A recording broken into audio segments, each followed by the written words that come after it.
July 18th of 2019, just 7 days after this defendant and her co-conspirator Alex Cox shot and killed Charles, this defendant texted her soon-to-be next husband, Chad Daybell, about Charles's life insurance policy. Her words tell us that she was involved in this killing. Her actions and her words of texting Chad Daybell tell us the motives behind this murder: Chad and money. The morning of that 18th of July, Lori Vallow texted Chad and said, quote, "I just got the letter from the insurance company saying that I am not the beneficiary. It's a spear through my heart. Who do you think he changed it to?" Later that day, after she spoke with the life insurance company, he sent Chad another text. Quote, "So I talked to the insurance company. He changed it in March. Probably it was Ned before we got rid of him." Lori Vallow's words 7 days after Charles was shot and killed tells us that we was her and Alex killing Charles. Why? For that money. But Lori Vallow's plan to kill Charles wasn't just known by her lover, Chad Daybell, and her accomplice and co-conspirator, Alex Cox. It was also known by her brother, Adam. Adam told us that he knew about Lori's beliefs. He knew what she had been saying about Charles's concerns for himself. And he told us that he knew about this plan for an intervention to talk to a stakeholder. That morning of July 11th, when Charles arrived at Lori's house, as she knew he would, he texted Adam and said, "Al is here." Adam texted back, "They are planning something." He knew. And 3 days later, on Saturday, when Adam finally learned, when his friend Googled Charles, that he had been shot and killed by Alex, Adam told us he went back and talked to his mother, and he confronted her about this. And he told his mother, Lori and Alex conspired to kill Charles. He knew, and he was right. Lori's ex-friend, Christina Atwood, she told you about that very uncomfortable dinner on June 9th, a month before the murder, where Alex Cox was talking about just wanting to kill Charles. He said this multiple times, and this defendant didn't care. In fact, she talked about how she had been drugging Charles. Christina told you she was so disturbed by this, she actually went and saw Lori the next day, June 10th, and told her, if something happens to Charles, I'm going to have to go to the police. Christina knew. She was right. And Nancy Jo Hancock, now she had just met Charles a few days before, and they had talked and texted and had been on the phone for hours, you heard. Charles had told her all about Lori, the things she was saying, the things she was doing. She told you that she knew that Charles was concerned for his own safety. And she understood the motive. She told Charles the night before, "You probably should just tell Lori that you've changed the beneficiary, that she's no longer going to get that money." Nancy Jo knew, and she was right. Lori Vallow wanted the $1 million, and she wanted Chad Daybell. And she and Alex used that twisted religious beliefs they had so that they could kill the evil, possessed Charles and be like Nephi. The evidence that has been presented in this trial will prove to you beyond a reasonable doubt that this defendant is guilty of conspiracy to commit first-degree murder. So I want to split up my closing into 3 sections. First, I'm going to talk to you about the timeline and the motives in this case, and the evidence that supports those. Second, I want to talk to you about the jury instructions and the evidence that's been presented to you in court. I'll remind you that anything the defendant said in her opening was not presented at trial through a witness or through an exhibit, and it is not evidence. Using the evidence that has been presented and admitted at trial, the state will show you how, again, the defendant is guilty beyond a reasonable doubt of this crime. And finally, I'm going to talk to you about those justification defenses, the excuses and the reasons why the defendant would like you to believe that they had a valid basis for shooting and killing Charles on July 11th. And we'll talk about how, in fact, there is no justification for what happened. What happened that morning was a first-degree premeditated execution of Charles Vallow. So let's go through the evidence. The timeline really starts, and we know it goes back much further than this, but the big change occurs on June 29th or 30th, when you learned that Charles Vallow learned about these KK Walker emails. He learned about that affair with Chad. Now he knows Lori is cheating on him. We know that he contacted Chad Daybell about it. He contacted Chad's wife about this.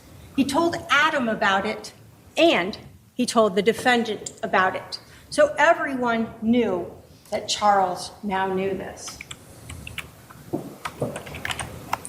July 9th is now the first time that Charles is going to be coming back to Arizona. We know from the time he learned about that affair, he hadn't been back until this planned visit to see his son, JJ. We know at 1:13 p.m., Charles texts Adam and books him a flight for the next day. At 1:21, we know that Adam is contacting Alex, and they talk for 20 minutes. And Alex lets Adam know, sure, you can stay with me. Of course, Alex doesn't know the plan yet, the mission. Lori then starts talking to Chad Daybell. We know that she knows about this intervention. She knows about Adam coming, and we know this because, again, of her text messages. We see Lori then starting to round up the troops. Why does she do this? Because she wants to ensure that on July 11th, it is Charles and only Charles coming to the house and not the intervention of Adam or Brandon or Zach coming over to help him. So she has Melanie. Tells her she can't go to this wedding. She has to stay here. It's coming to a head. This week will change everything. Call me. Then we have July 9th, the text messages with Alex. She tells him, so the plot thickens, call me when you can. He doesn't call her initially. So she sends him another message. This one really letting him know. She specifically tells him, I'm going to need you to stay close to me the next couple days. Mel, too, she can't go to Utah. She's got a job. They are planking some kind of intervention, but want Mel out of the way, so I'm left alone. She talks, I need to come get the stuff at your house tomorrow and secure it. Lots to do. Thank you for standing by me. It's all coming to a head this week.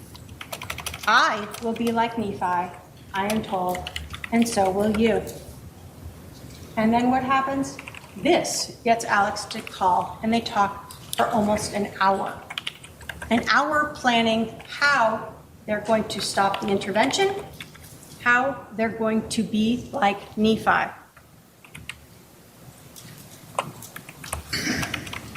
As we get to the 10th of July, and we continue through this timeline, we see Lori again talking religiously with Chad, 149 minutes that morning. She's also texting Melanie Boudreau, Melanie B, telling her that it's important for the mission,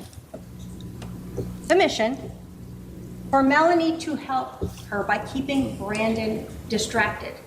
And we saw those messages where Melanie says she'll pretend to be sick. We know that on the 10th, Adam arrives in Phoenix. And now we have Summer helping the defendant, letting her know what is going on with Adam and Zach. Everyone is covered to ensure that Charles will be alone on the 11th. We have the continuing talks with Chad, her soon-to-be husband. As we get into the 10th in the afternoon, we know that per their agreement, Adam calls his brother Alex. Hey, I'm here. Brother doesn't answer. He sends him a text. I'm here. No response. Why? Because the night before, his sister Lori told him, we have a mission. We must be like Nephi. Charles is coming into town. You must stay at my house the night of the 10th so you can be here the morning of the 11th. We also know that Summer gave Lori an out. Hey, you can stay at my house. No one will know where you are. We're going to be out of town. You can hang out here. Lori doesn't take her up on that. She has a mission to do. As the night grows on the 10th, Adam continues to try to reach his brother Alex. Again, no response. And by 45 or so minutes after that last text by Adam, we know Alex is already at Lori's house. He's there with his gun and a garbage bag of some underwear. Why? That gun is important. A loaded weapon, 2 extra magazines of ammunition with him. He is ready for his mission. And again, Summer is updating her, telling Lori that Zach and Adam are still at her house. They're going to go stay at Mimi's. And she even tells him that Adam is still waiting for Alex to get back to him. Still, he doesn't understand. Why isn't my brother responding to me? I was supposed to stay there. And again, what does Adam bring over? A gun and a garbage bag of clothes. That's all he needs to be part of the mission. When we get to July 11th, we still have Lori talking with Chad. We see those text messages going back between them. And then we start learning from the GPS from Charles Vallow's phone as he arrives. 7:35 a.m., he arrives at 5531 South Four Peaks. That's where we have at 7:36, Adam texting Charles. They are planning something. There is no reason why Alex should be there. And that explains why Alex wasn't responding to me.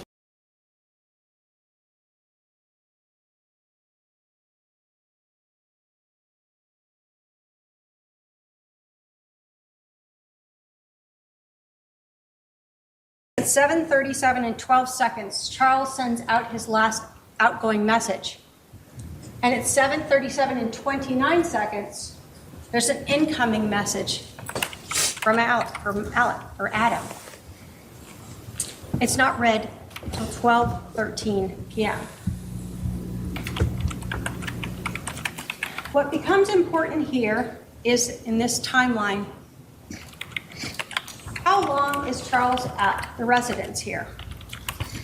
You hear in her interview how she says it's so fast. Charles comes inside. He's angry. He's jerky. And she tells him, take JJ. Go get him Burger King. They get JJ out to the car, and then she holds onto the phone. And this argument erupts, and it's just so fast. But what we know is it's actually 12 minutes long. This is not a fast incident. In this 12 minutes, Lori Vallow and her brother Alex Cox are doing their mission, and they are being like Nephi. We know at 7:49, it's over. Lori has left in Charles Vallow's car with his phone and JJ and Tylee. We know that there are 2 phone calls between Alex and this defendant after she leaves. As Charles is laying, dying or dead on the floor, 7:52, 8:06, they talk. 47 minutes passes before Alex calls 911. 47 minutes to stage the scene. The police are advised when they arrive that the shooting just occurred and that CPR was given. Why is that important? Because you heard even during the interviews the police were trying to figure out this timeline. Didn't make sense. At 8:48, almost an hour later, Lori Vallow returns. And then we see that around 9:40, she is being interviewed at the Family Advocacy Center.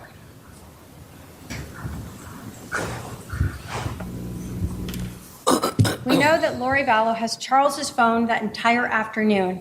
You saw the PowerPoint from Detective Werther showing that her phone by about 12:36 is already her phone, Alex's phone, and Charles's phone are all in the area of Alex's house out in Sandham. You see on her records that she, again, calls Chad Daybell. We see that Detective Enclan calls her and leaves her a message. They don't leave immediately because what do we know? We know at 2:13, Alex is taking photos of Adam's flight reservations from Charles's phone. Not screenshots, but photos of the phone. At 2:18, Lori Vallow, who has not told Charles's kids, his family, about his murder, is calling the mortuary. A little bit after that, they still haven't left. She's calling Chad again. And then by 3:11, we know that Charles's phone, through the GPS data, is back at 5531 South Four Peaks. And when asked about it, the defendant and Tylee hand it over and provide the PIN. They have no problem on how to get into it. They've already looked through it. They don't need it anymore. That evening, Lori and Chad are talking all night. You can look through the exhibits and see the multiple calls of them discussing. These aren't calls to Charles's family. They're not calls to his kids. They're talking with her lover, her soon-to-be husband, Chad Daybell. So let's talk about the motives of this case. Money. We see that from the text messages and the anger that you see through them when she learns that that's been changed and she's not going to get it. Chad Daybell. We didn't go through those text messages, but you can look at them. They are already very romantically involved by the time that Charles is murdered. And it's clear that Chad knows exactly what's going on because he's asking her about the car, about the insurance. All of those things Chad knows. And then there's that religious belief system. The zombies, the Z's, the possessed evil spirits. And her being like Nephi. All a reason and a way to kill someone, just like Nephi, a justified killing. There's that first call when we talk about money motive to Banner Life Insurance. And what was the cause of his passing?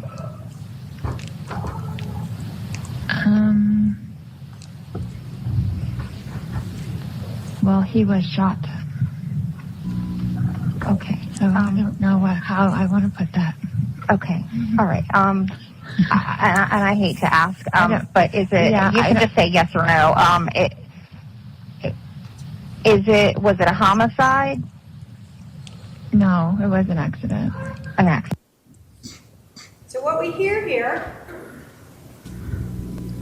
is Lori Vallow being untruthful to ban her life insurance.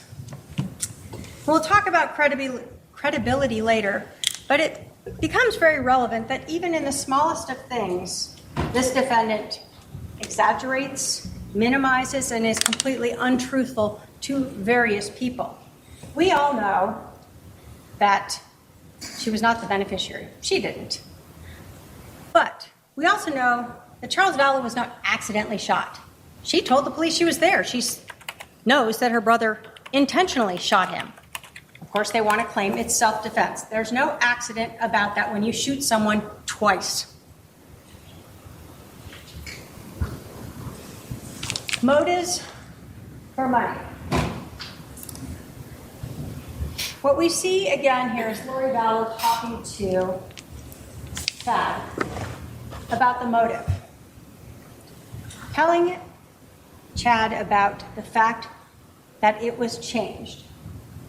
I just got the letter from that insurance company saying I am not the beneficiary. It is a spear through my heart. Who do you think he changed it to? Brandon? Or probably Kay? He left nothing for JJ.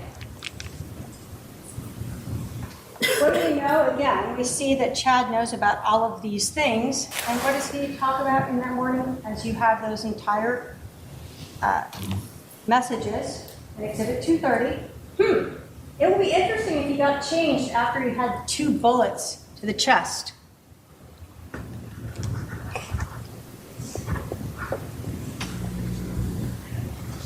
Again, as we talk about the murder, we have later in that day the message that I talked to you about. So it was probably Ned before we got rid of him. We, not I, not my brother Alex, but we did. And then the other thing in this text message that is of importance is the fact that Lori Vallow knew a month before she went to Social Security how much money she was already going to get for the death of Charles. Here she says, I will still get the $4,000 a month from Social Security.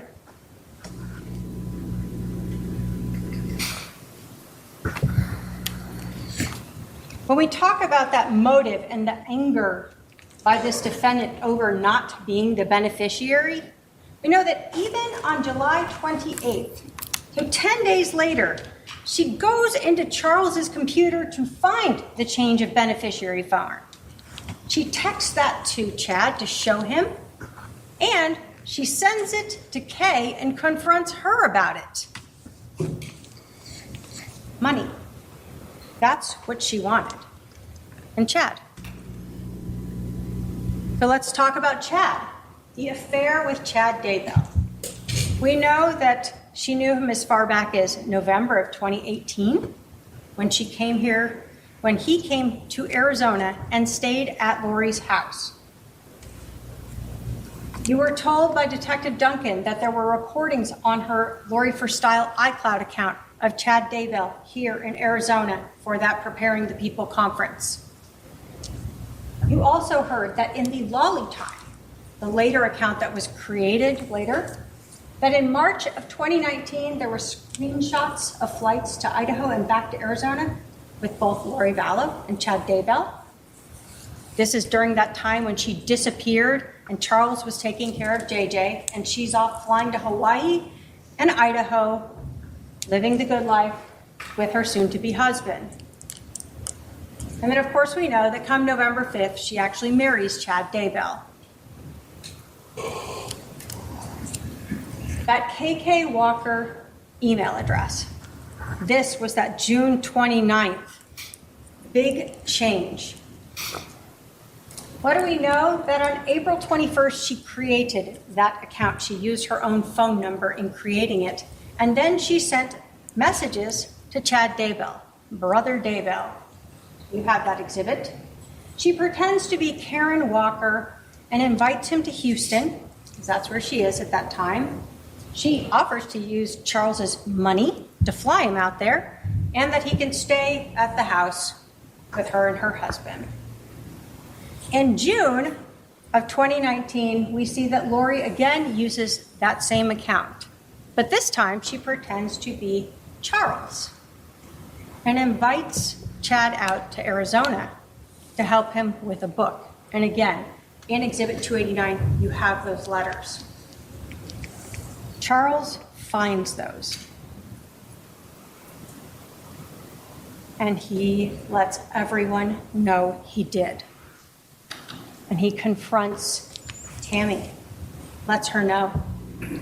Confronts Chad, lets him know.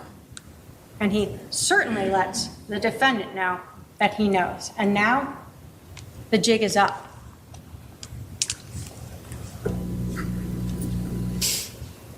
We see in these text messages that were recovered from the iCloud accounts, whether they're under the Bubby context or under the Melanie 2 contact, this relationship between Lori and Chad.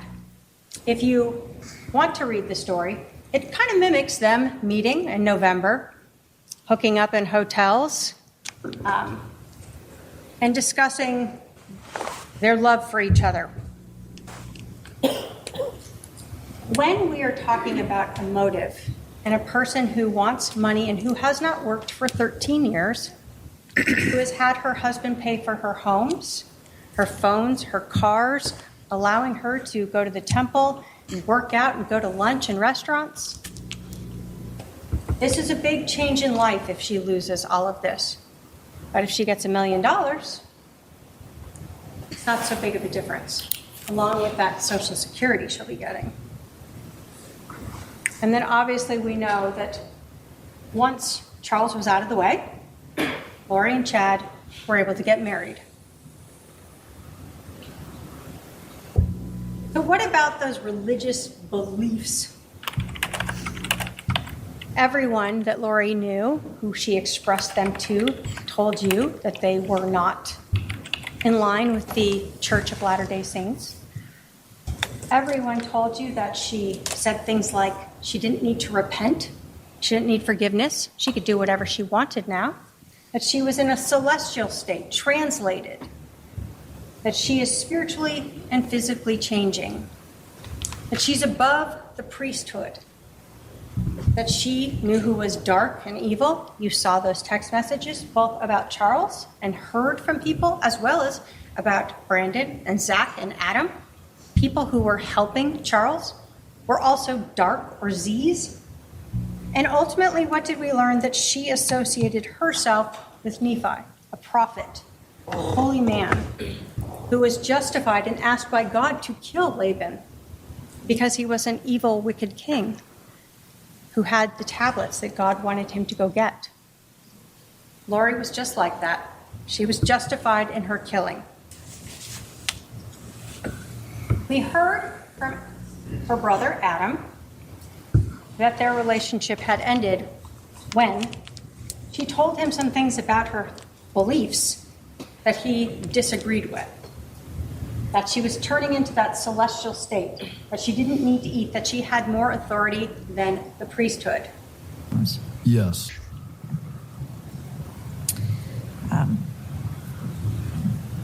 You yourself personally, were you aware of Lori having outside?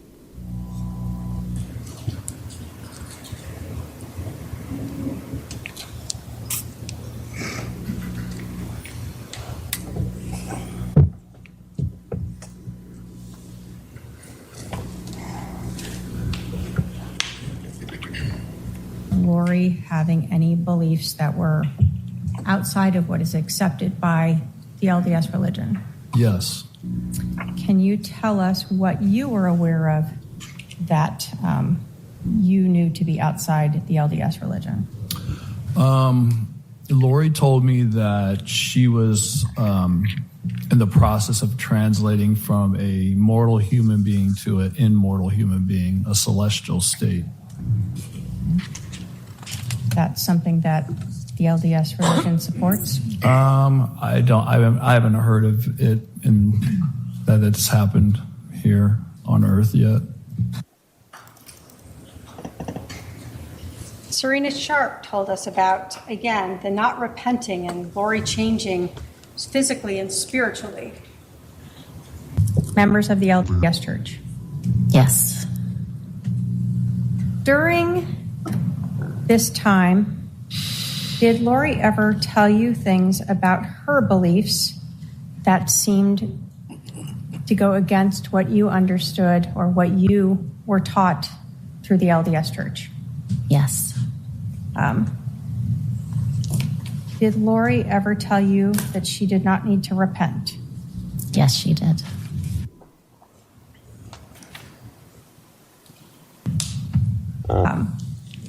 During this weekend, did Lori talk to you about her husband, Charles Vallow, being possessed? Yes, she did. What do you recall about her talking about her husband being possessed? I recall that she spoke about her husband being possessed by an evil spirit, and she named the evil spirit. Do you recall what the name was? Yes. What was it? It was Ned. N-E-D? Ned? N-E-D.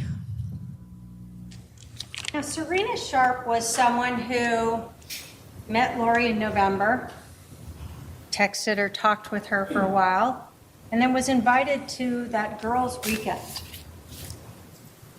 One of the jury instructions you're looking at, and we'll talk about more, though, is the credibility of a witness. Serena Sharp has no dog in this fight. She knew Lori for a little while. She was invited to, I'll call it the inner circle. The defendant told her some things that went against her religious beliefs, and she said pretty much after that the defendant stopped talking to her. Now, how do we know she's being truthful? Well, we see Ned in lots of text messages. This just helps tell us that this is something Lori was telling lots of people, that her husband is possessed by this evil spirit, Ned. And we learn later that, like Nephi, she can get rid of him.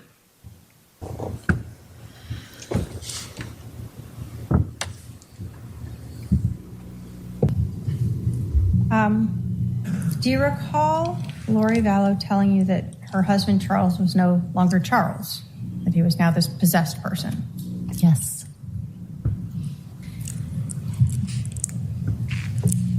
When Lori was talking to you about Ned,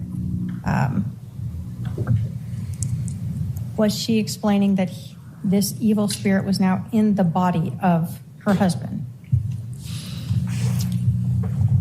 I don't know if she used those exact terms, but that was the impression I got, yes. So the word she used expressed to you that idea that this evil spirit Ned was now in her husband's body. Yes. The other thing that Serena Sharp told us was Lori using that term zombie. You remember how upset the defendant got by her saying that. But again, why would Serena make up any of this? She has no reason to. What she recalls is that that is a term that this defendant used when speaking of people like her husband who were possessed by these evil spirits. We heard from Christina Atwood as well, the same concept that Lori Vallow repeatedly would say. Did she tell you, as well as the other women who were at this meeting in February, that her husband was possessed? Yes. Okay. So it wasn't just you in a private conversation. Correct. She was open about it. Yes. So again, we see this ongoing timing of Lori Vallow talking of her evil, dark husband, who she later is authorized under her religion to get rid of. We know as well from Christina Atwood that there is a progression of these beliefs becoming more deviated from the LDS religion as she is meeting with her between February and June when she finally hears those words. From the time you started meeting with these gatherings in February through to June, did you start to see sort of a progression of things that Lori was telling you that seemed outside of your faith? Yes. Did she make statements to you that you believed went against your religion? Yes. Did she at any point tell you that she did not need to repent anymore? Yes. What is that? What is that meaningful to you in your religion? We believe that every single person outside of Jesus Christ has reason to repent. Other than Lori Vallow, according to her words to multiple people. So let's take all of this, the motives and this timeline now, and talk about some of the jury instructions and all the evidence that supports proof beyond a reasonable doubt that this defendant is guilty.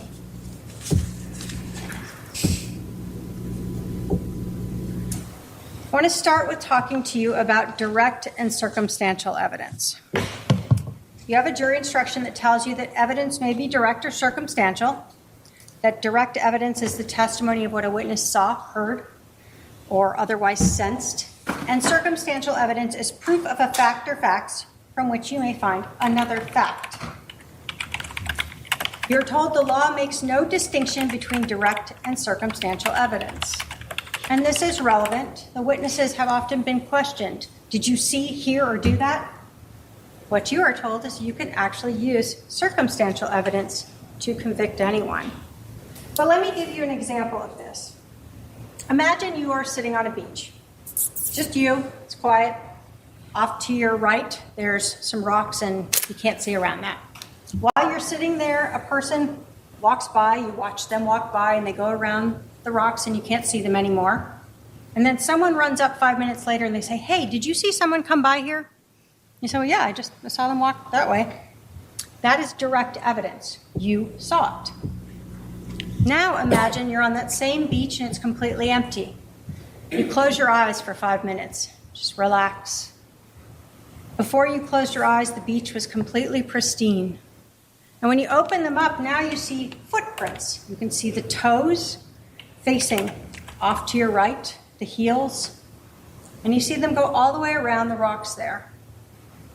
Somebody again runs up 5 minutes later and they say, hey, did someone come by here?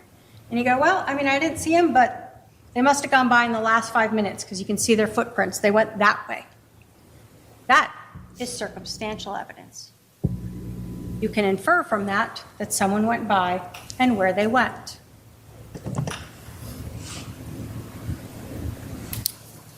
The burden of proof. The state has the burden of proof, as we absolutely should. So let's talk a little bit about what it is and what it is not. You're told that the burden of proof is proof beyond a reasonable doubt. And the instruction tells you that that leaves you firmly convinced in the defendant's guilt. You're told there are very few things in this world that we know with absolute certainty. And in criminal cases, the law does not require proof that overcomes every doubt. If, based on your consideration of the evidence, you are firmly convinced that the defendant is guilty of the crime charged, you must find him or her guilty. So, I want to start by saying what proof beyond a reasonable doubt is not.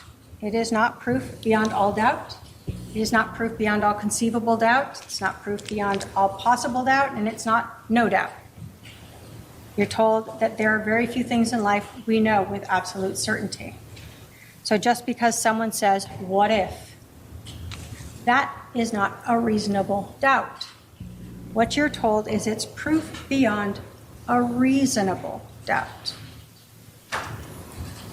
As we go through the evidence and apply it to the crimes, we will show you that there is no reasonable doubt as to this defendant's guilt. So let's start with the crime itself. Conspiracy to commit first-degree murder. There are 3 stages in this, or 3 things the state must prove. 1, that the defendant or her co-conspirator caused the death of another person. Well, we know that Alex Cox shot and killed Charles on July 11th of 2019. Alex called 911. Alex indicated he was the shooter. He was the only one home. It was his gun. His credit card or debit card was in there with the gun. And we know that Lori told the police that her brother killed Charles. So we know that he caused the death of. So that. 2, that they intended or knew that she or a co-conspirator would cause the death of another person. When we are looking at this case, we are looking at the defendant's words, actions, and motive. The words and actions of having her brother Alex come over on the 10th with a gun so that he would be there when Charles came over to pick up JJ. The actions that day of taking Charles's phone, ensuring that he could not leave, that he could not take his son to school. The defendant told the detectives how angry and screaming Charles was about the phone, but she didn't just give it to him, throw it at him, tell him to get out, whatever you might do. She held onto it and told the police that she walked away with it as he's trying to grab it. The defendant's actions and words show us that she is the only reason why Charles stayed in there and the only reason why Charles was shot. Then there's those 12 minutes. The defendant tried to pretend that this was a quick, angry scuffle. But Charles is there for 12 minutes. The defendant is there for 12 minutes. Alex is there for 12 minutes before she leaves. We look at her actions when she came back. She told the police her brother was hit in the head with a bat.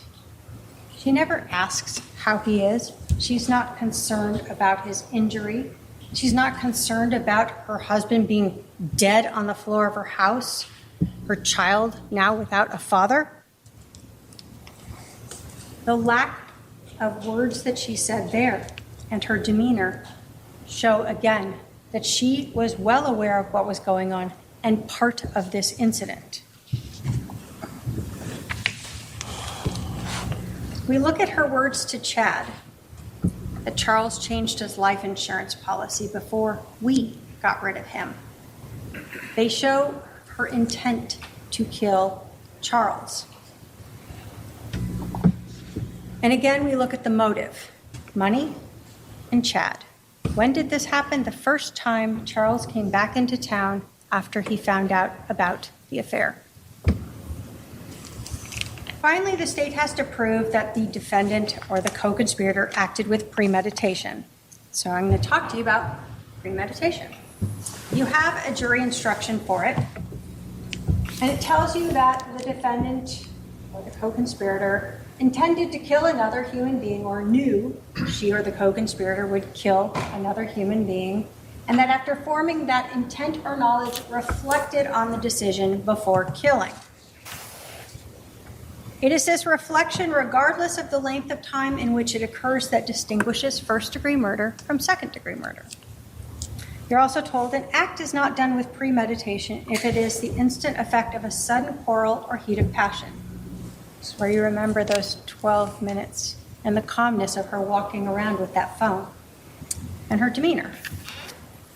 You're told the time needed for reflection is not necessarily prolonged, and the space of time between the intent or knowledge to kill and the act of killing may be very short.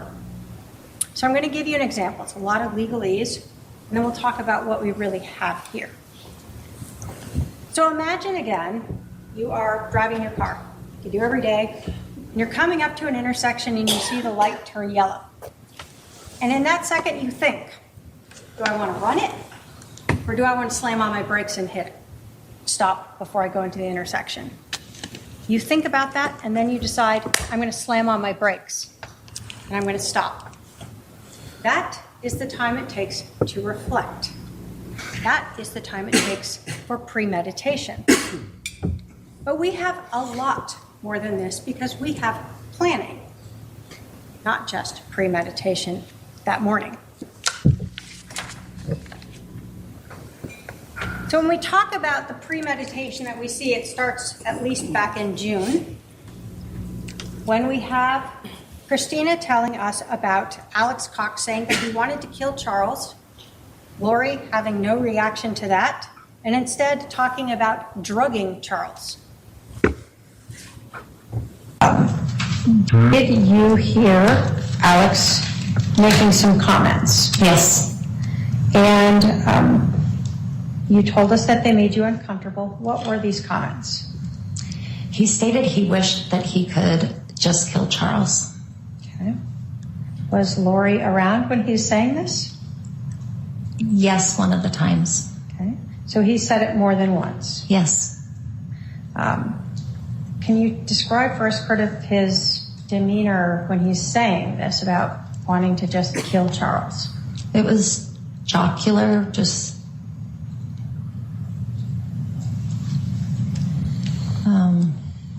as I recall, he was standing up and just talking about it pretty loudly.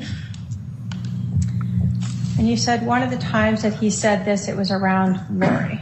Yes. Did she react in any way to hearing her brother say that he wished she could just kill her husband? Not that I recall.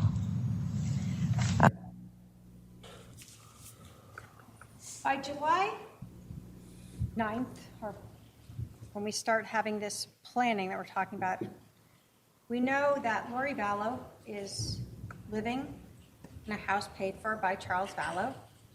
We know from even her statements to Detective Enclan that she doesn't like Charles, is what she says, but Charles won't file for a divorce. We know from her words and text messages that she wants to be with Chad Daybell, but Charles is her cash cow. She hasn't worked. He pays rent, car, cell phones, her travel. And so, as far back as June 9th, we're already hearing that Alex and Lori would like to not just get rid of Charles, but kill him.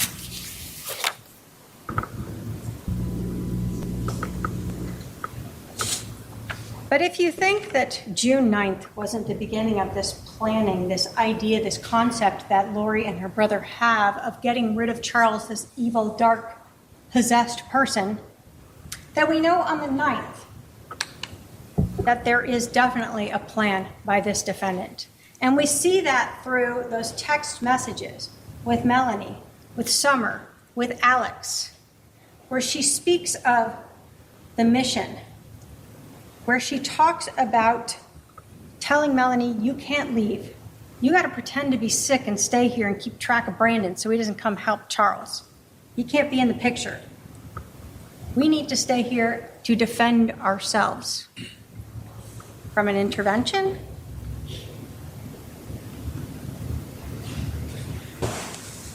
The 10th.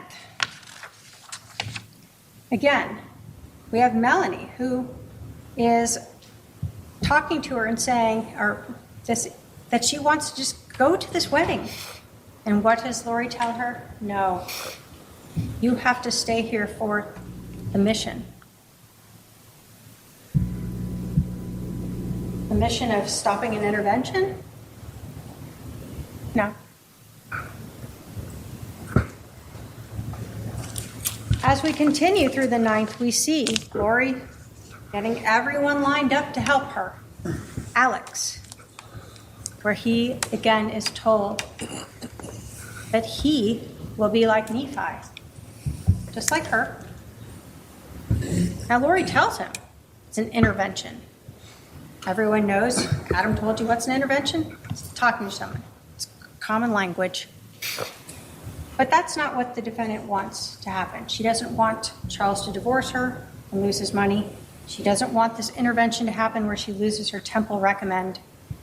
What she wants is to be like Nephi and get rid of her husband.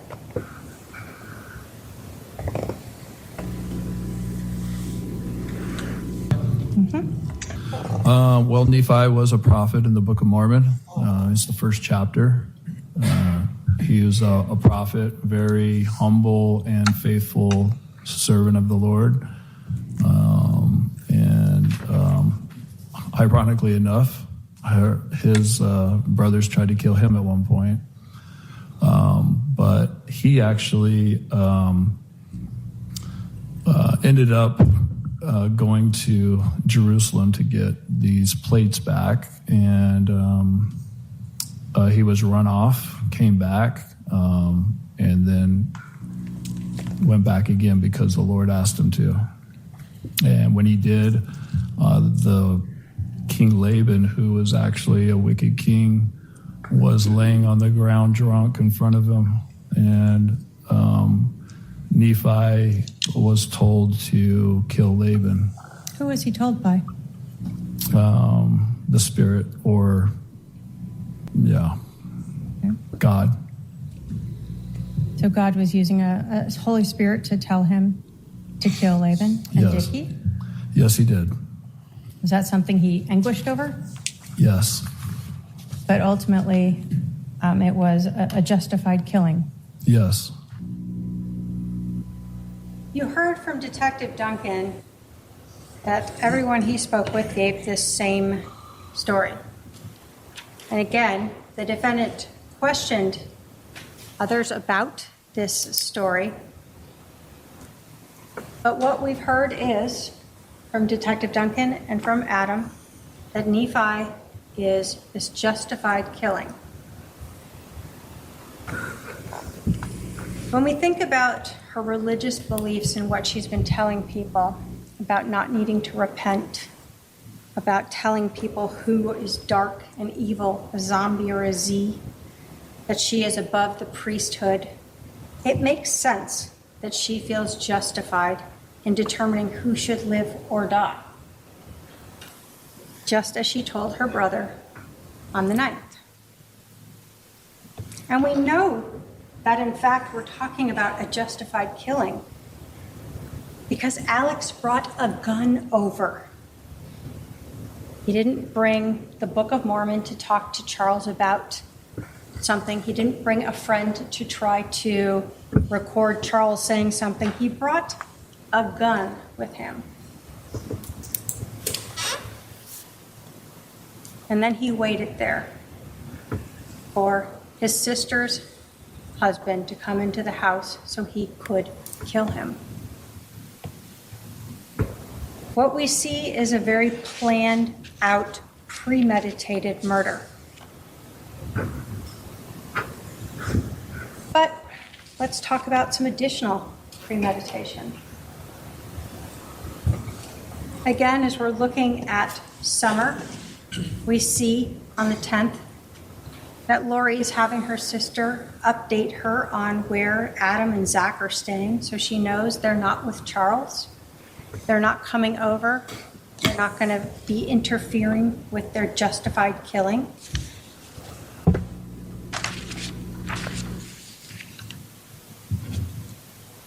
And there's that 12-minute time where the defendant desperately wanted to rewrite the timeline as they told the police that day. This just happened. It was very quick, but it wasn't. It was 12 minutes. Charles arrives at 7:37 and Lori leaves at 7:49.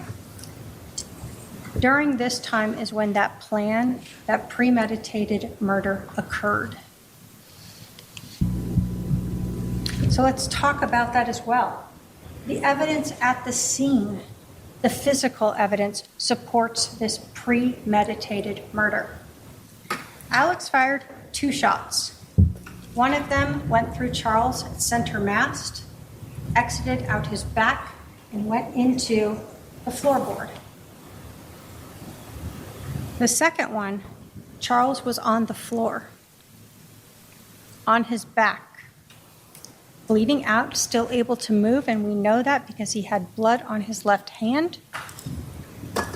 and he was executed as he lay there on the ground. In that time, when we talk about premeditation and reflection, as Adam had to move his hand down, reposition the gun, and discharge and pull the trigger one more time, that is premeditated first-degree murder, no matter what you believe before that.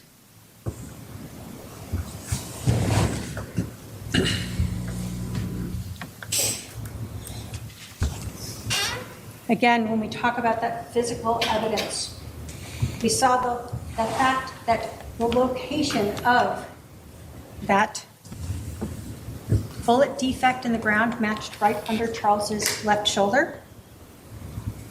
And we heard from Dr. Baumgartner. Dr. Baumgartner told you that this was a classic sword wound. And no matter how many questions could be asked about him of maybe a bamboo shirt might stop a bullet in one location but not in another, or how many matrix-like hypotheticals where maybe Charles bounced back up and then on his way down, the bullet slowed down through him and waited till he hit the ground again before it exited. Dr. Baumgartner told you, no, those hypotheticals, those issues did not make sense. He's never seen a T-shirt stop a bullet in one location or at all. And we know Charles didn't bounce because we know he had no injuries to the back of his head. This also tells us a little bit about the shooting itself.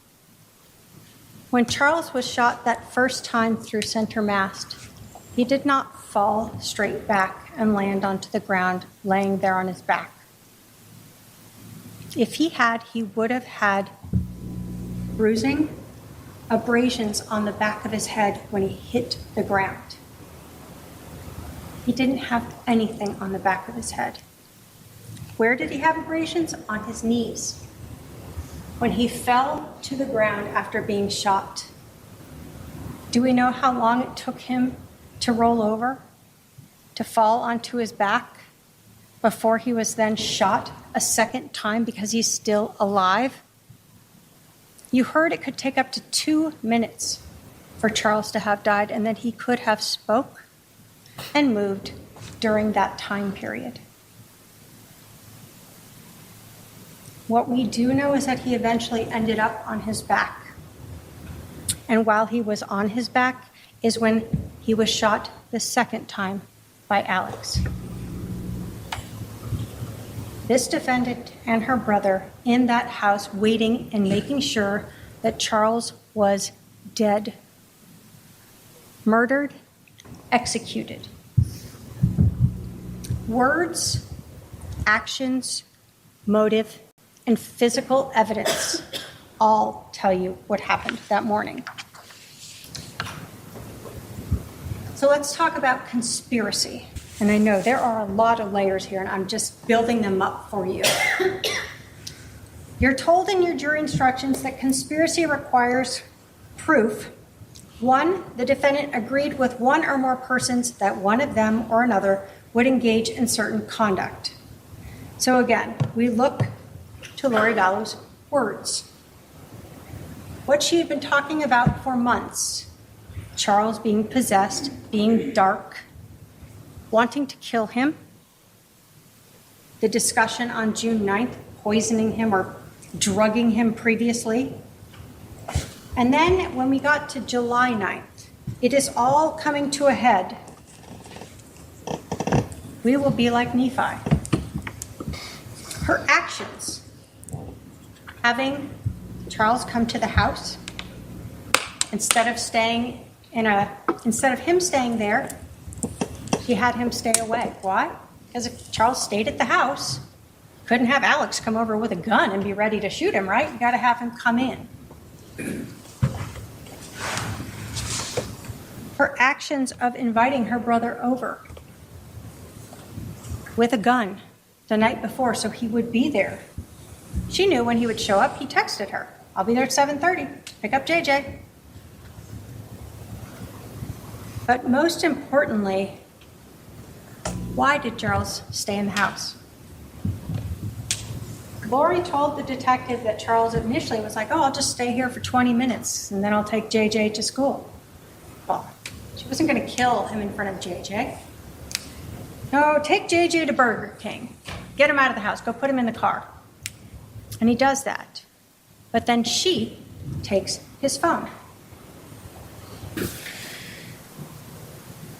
And she won't give it back. What she told the detective was, before this alleged Tylee bat, whatever thing you want to talk about there, that she had Charles's phone and was asking him about texting Adam. Of course, that's interesting because how would she have known that? But we know she had the phone actually for a while before she did that interview.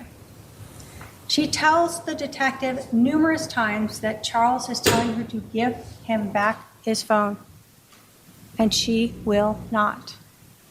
That she's walking around as he's trying to get the phone. She won't give it to him. Why? Because she needs Alex to come out. He brought that gun over for a reason.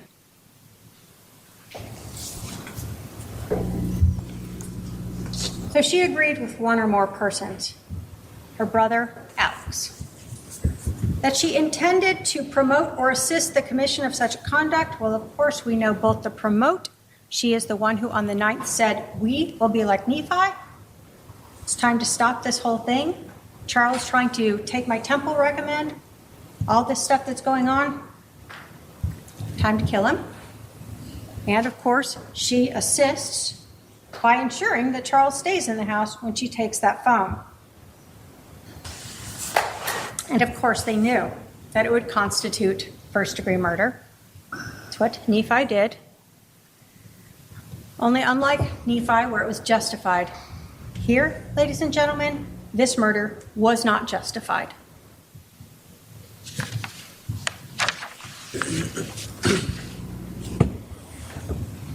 Finally, think about the demeanor when you're thinking about, again, words, actions, motive, and demeanor.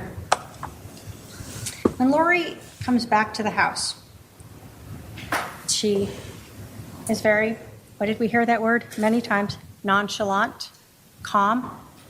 No questions about her brother, no questions about her husband, no questions about the house, just laughing about her neighbors.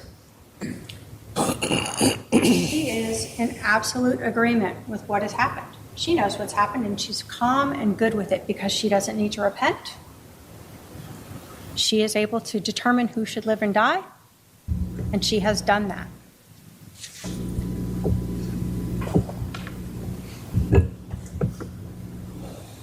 So when we talk of the scope of conspiracy, you're told that to prove a conspiracy, it is not necessary to show a formal meeting or express agreement.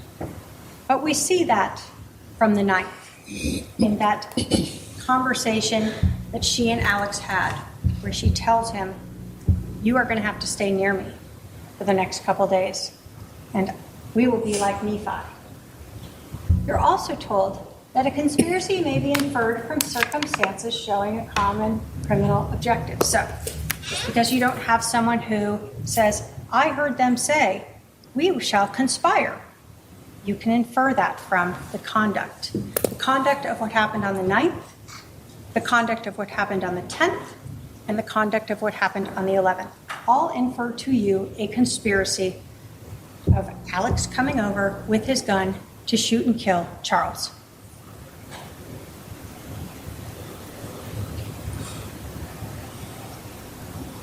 As we again look at this in this conspiracy, again, we're looking at the same words and actions. March, Charles is no longer there. There's just an evil spirit in his body. June, Charles is still possessed, and now Alex is saying he wants to kill him. Lori is fine with this, and she says she's drugging him, or had been drugging him. And then 2 weeks before, all of a sudden, Charles knows Lori's been having this affair. Lori's words, actions, motive, and the physical evidence.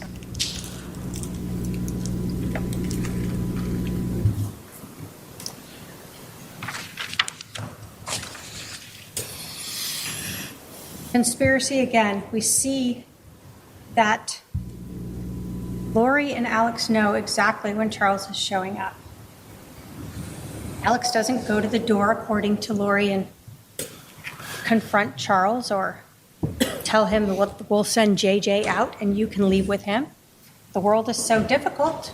How hard would that be? Bring JJ right to the door and let him leave with his dad. No, you aren't going to shoot him outside. You want to make it look like self-defense inside. As you go through this and we think about what's going on, the defendant doesn't even care. She wants her husband killed so bad that she's willing to let her brother bring over a loaded gun in an unlocked gun case in a house with a 7-year-old autistic child. That's fine. When the defendant was questioning Detective Enclan, she was talking about how hot it was outside. JJ's out in the car. But she has no problem with an unlocked gun in the house with the kid, and she's worried about her child out in the car? She's not. We know that because she's the reason Charles doesn't go back out into the car and leave. She keeps him there in the house. She is why JJ's out in the car alone. She has to keep him there until Alex comes out and can shoot and kill him. When we talk about that premeditation, obviously we're talking about that message. We know from the 9th on, they are premeditated, they are conspiring, and it's all heading to July 11th. We look at the timing of this, and this is actions and non-actions. Charles is in the house for 12 minutes. After those 12 minutes, they wait 47 more minutes before they call 911. Why? To stage the scene. No CPR is performed. They wait for Charles to be dead, and then they talk during this time period. They talk. They could call 911, but nope, they're going to just talk. So again, you're looking at their actions, what happened and didn't happen, and the motives.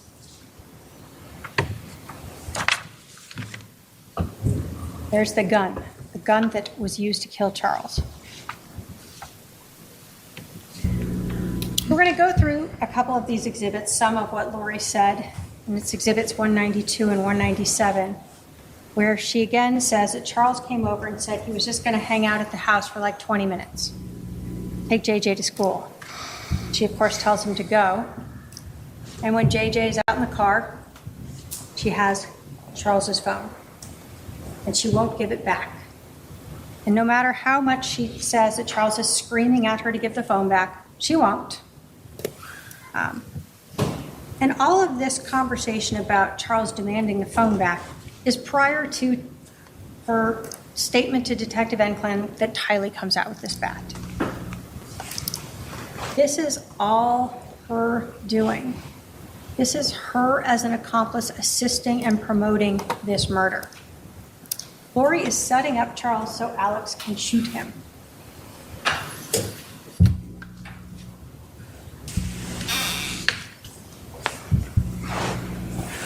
And with JJ, and so he put it in the car, in the driveway, and then he came back in, right? So I kissed JJ goodbye. He came back in, and his phone was on the counter, and I had his phone, and he was like, giving me my phone, and I was like, why don't you show me your text that you've been texting, blah, blah, blah, you know, whatever, because he's like acting really weird, like he's plotting something against me. Like, I'm like, why are you even here? Like, what did you come here for, you know? He's been talking to my other brother, and my brother came into town at the same time last night, and I haven't talked to my brother in a while, my other brother, and I was like, and so he was texting him on the phone when he first got to my house, and I'm like, why are you texting Adam? Like, do you even talk to him? Like, my other brother.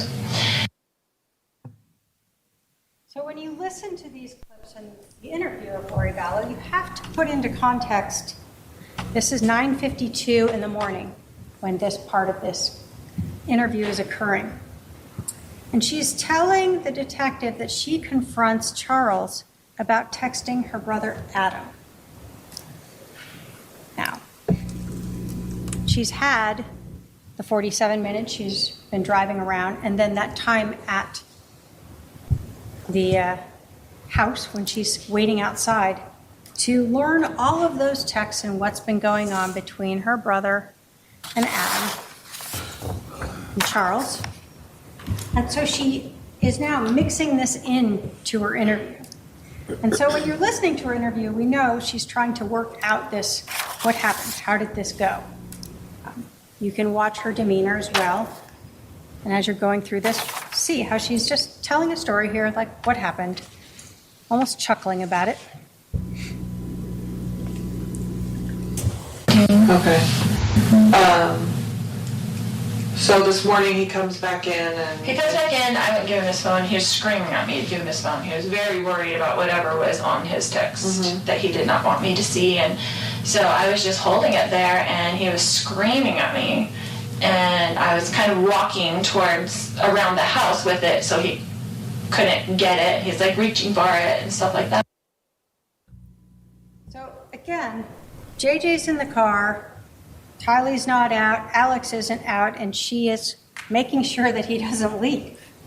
She's walking around the house, holding his phone, refusing to give it to him, making sure her autistic child is sitting out in the car even longer so that she can ensure that exactly what they've been planning happens, that Alex has time to come out with the gun that he brought over and shoot and kill Charles. This defendant is the only reason why Charles didn't leave with JJ. This defendant is the one who provoked Charles by taking his phone and refusing to get it back. This defendant is the one who ensured that Charles was inside without JJ so Alex could shoot him. And this defendant is the person who set up Charles so that her brother, Alex, could shoot him. So let's talk about staging the scene. We know obviously from the first responders that when they arrived, no CPR was given. You heard from Officer Wierzbecki that when he felt Charles's neck, he thought he was dead already, but they still let the first responders in because they've been told CPR had been given. And what do we know? That they arrived within a few minutes. No one had ever tried to save Charles. No blood had been pushed out of him from CPR, whether strong or light. He had been dead for quite a while. His skin was mottled when they started cutting open his shirt and looking to the back, and lividity, the blood pooling, was occurring already. So they kind of knew something was off with that timeline. So what about the scene itself? The bat. It is placed to the right of Charles to look like he was using it. He got shot and it went flying behind him. Well, obviously we've heard from Kay, Charles's sister, that he was left-handed. We know from the blood evidence on his hand he was left-handed. There's no damage to that mirror. There's no damage to the drywall. There's no damage anywhere, like this bat is being swung around in this horrific fight that's going on of grappling. The injury to Alex Cox's head. You heard it was a small 1-inch cut that he was using a paper towel to pat, and at times, as you watch that Exhibit 1, rubbing it, making sure it stays bleeding. There is no blood at the scene from this giant grappling thing going on that Lori Vallow wanted them to believe. His head is bleeding and they're grappling around and he's being beat with this bat, and yet not one drop of blood on the floor. Not one drop of blood going down the hallway when he put that gun away. Not one drop of blood on the gun itself. And then the shoes, left by the door to look like Lori Vallow had run out in fear after this horrific incident that they planned. But we know from the Walgreens video is that she did enter the store with shoes. Something on her feet. So we're going to go through. We know Charles, again, left-handed. Field with your brother. Yeah. What position did your brother play? He was a pitcher. He was very, very good. He was a left-handed pitcher, and they're very hard to hit against. Okay. Did he bat right or left-handed? He was left-handed. Do you do everything left-handed? Yes. Left-handed? So we know that Charles batted left-handed, not right-handed. And what we know is Lori Vallow had a story about how Charles was using that bat. And it becomes very important as well when we're talking about the staging of the scene. This is Exhibit 193. Yeah, she was outside, And and what happened? then they got up from that, and my brother had like stepped back, I guess, and then Charles was coming with me at the bat and yelling at me to give him his phone still, because I had it in my hand. It was all really quickly, and then when I went around kind of in the circle, then my brother was there. When you said when you were going around and he was coming at you with the bat, how was he holding the bat? Just like that, like backwards, almost in one arm. Like he was swinging it backwards? He would have done like Like he would have swung it backwards at me, not frontwards. okay. So Lori Vallow tells Detective Enclan that Charles is swinging the bat backwards. Now, if the bat was like this when he was shot, his arm would have been shot. Covers his center mass. So we know he wasn't here. So if he's out here, where would the bat go? Down? Out? Somewhere that way to his left. It would not end up thrown up above him. And if it wasn't there again, Charles would have been shot through the arm. Obviously, Alex forgot that Charles was left-handed. So when he placed that, like he was coming at him with a bat, their stories didn't quite match up with the evidence. So if we rely on Lori's story of how Charles was holding the bat, then there's zero way that that bat would end up where it ended up. And again, we know he's left-handed from not only Kay, but his own admissions of that blood on his hand. So we see the scene is staged, this bat that is so necessary to try to ensure this justified killing is legally justified and not just spiritually justified. When we talk about the scene as well, and you're looking at where Charles was, at least when that second shot went through him, you can see in the photograph to the right, the shot to Charles's chest, right between his nipples, and the shot to Charles's abdomen, down lower. We know that that first shot through his chest, that Charles would have been facing a little more towards the open area there where we see the hallway and the kitchen. We know that because there was the bullet trajectory Detective Cruz told you about that entered that far east wall. We know there was stippling, and so the defendant would have been, well, her brother would have been within 2 to 4 feet of the muzzle of that gun within Charles, 2 to 4 feet. We know from the lack of that injury to the back of his head that he didn't fall straight back. We know from the blood on his hand that he was still alive after he was shot.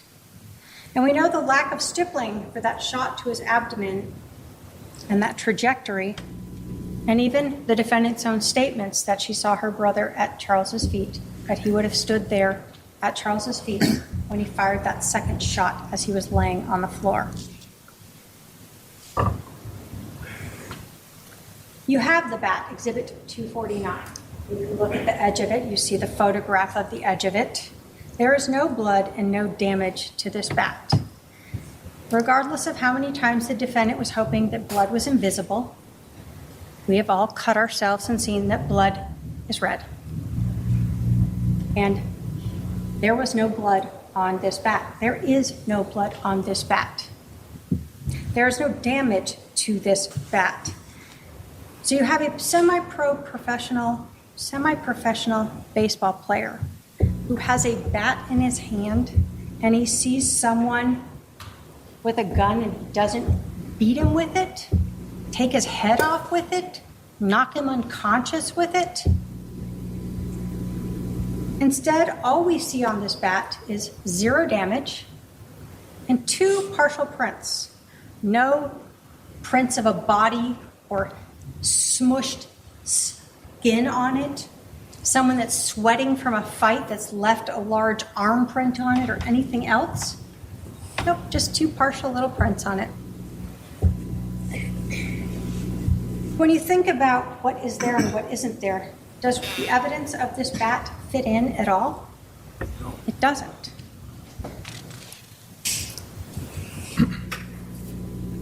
We look at Charles's watch. No damage to it. No scratches to it.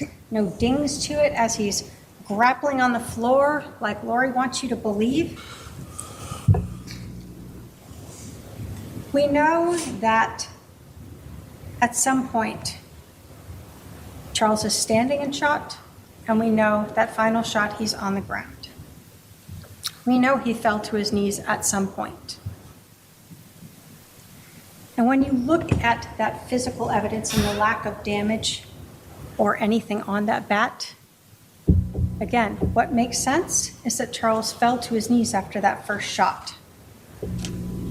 We know that there is 12 minutes where the defendant and her brother are still together there, so that Alex can get this 1-inch cut to the back of his head that's barely bleeding, that he uses a paper towel to dab at and rub. The shoes that the defendant ran out of on her way out. You have the exhibit. You can see black straps across her toes as she enters and exits the Walgreens. And then you see that she's wearing the flip-flops when she comes back to the scene. What do we know? That the police did not search Charles's rental car.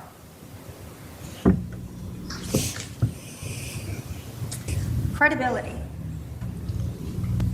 You are given a credibility instruction and you use it for everyone, including the defendant. You're told that you really evaluate people the same way. You're looking for any inconsistencies in their stories, any reasons why they may have a motive or bias to lie, any prejudice they may have, and then you look at everything in light of reason, common sense, and experience.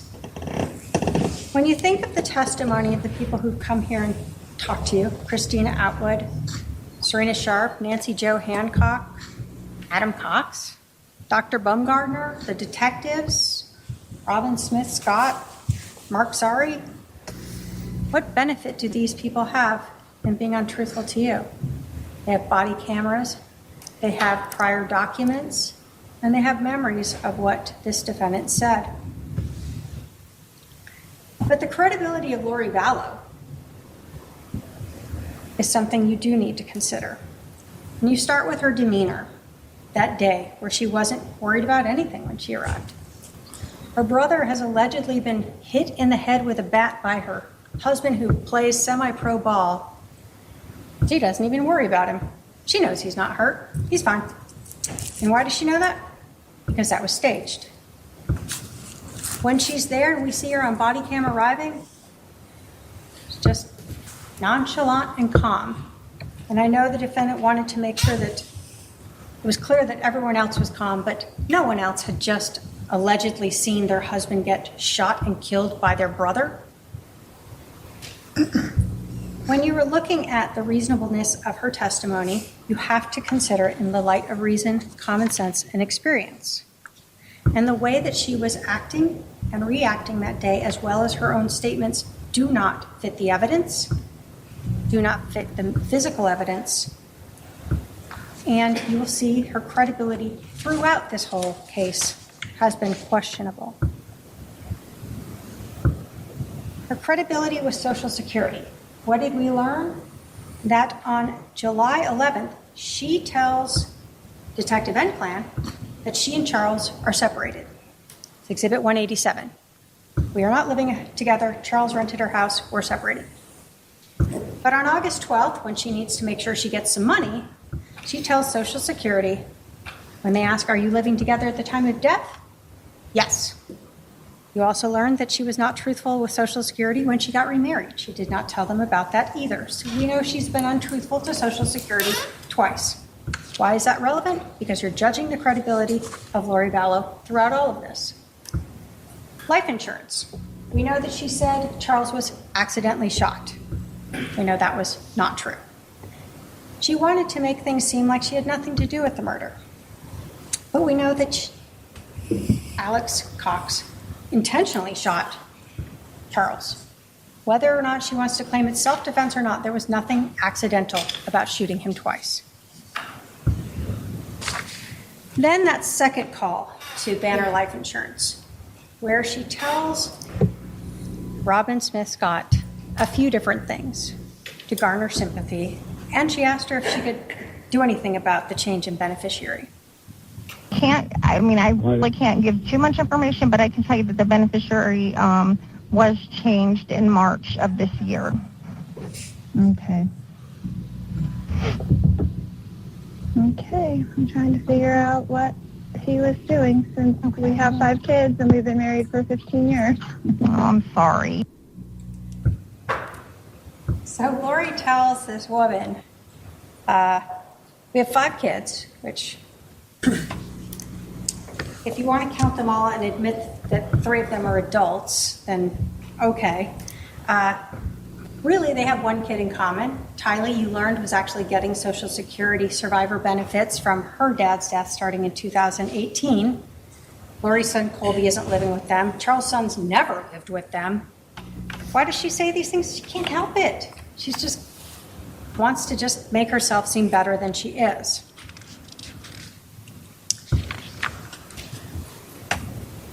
What about the credibility of her interview, even during the police interview? We've talked about a few things, but one of the things she told the detective. And I didn't file anything or whatever. And then he filed something against me and said, I'm only going to get supervised visits because I'm crazy and blah, blah, blah, you know, the story. And so I just didn't talk to him for like 30 days and let him take care of him and let him see what I've been doing. So again, she can't even be honest and say 2 months. She's got to be like 30 days. I was kind enough to just leave my husband with my son for 30 days. What we know is that Lori Vallow was gone a total of 78 days, 58 while she's flying to Hawaii, going to Idaho and back with Chad. And who's taking care of JJ? Charles. And Kay is coming here regularly to help take care of JJ, to help run the business. And then eventually on March 28th, that's when Charles finally decides he hasn't been able to find Lori. He doesn't know where she is. He's going to move to Houston to be closer so his sister can help him more easily. And this is when Lori finally shows back up. So again, even the simplest thing of just trying to be honest about how long she's been gone, she has to minimize it and make herself seem better. With your cross. The shoes.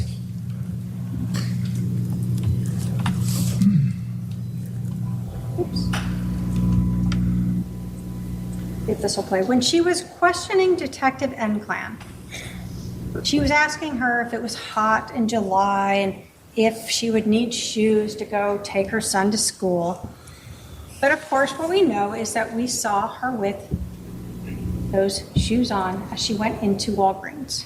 So again, it's continued trying to garner sympathy and just being untruthful about whatever she feels like being untruthful about. And then we look at the credibility in that timeline, that body cam. You live here, though, not in Santan. This is your home? Right, Gotcha. right. Okay. We just moved in here. Gotcha. How long have you guys lived here? I'm sorry? How long have you lived here? Like 3 weeks. Oh, geez. Yeah, okay. That's why the neighbors don't know us. Gotcha. Like, hi neighbor, sorry. Are you working?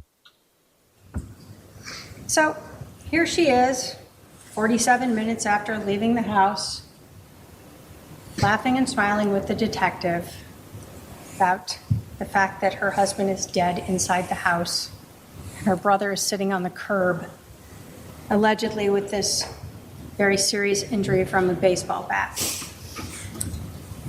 When you look at that credibility of the defendant, you have to look at everything together and what fits, again, with the physical evidence and what doesn't.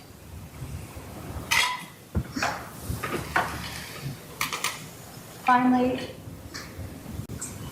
let's talk about the justification defenses. What we know is that Lori Vallow thought she was like Nephi, that she was justified in killing Charles. That her brother, who was supposed to be like her, was also justified in killing Charles. But Lori Vallow is not justified under Arizona law, nor is Alex. So let's go through the different justification defenses. First thing that you have to consider for every one of these, self-defense, defense of a third person, or crime prevention, is the non-justification for use of deadly physical force. You're told if a person is not justified in using or threatening physical force or deadly physical force against another in response to verbal provocation alone. So Charles yelling and screaming at her to give his phone back does not justify you shooting him. Or a person is not justified in using or threatening deadly physical force if the defendant or co-conspirator provoked the other's use or attempted use of unlawful physical force. So we know here Lori provoked Charles by taking his phone and refusing to give it back. So again, when we look at every one of these defenses, you'll see not only do they not apply, but none of them is the defendant entitled to. This is not self-defense.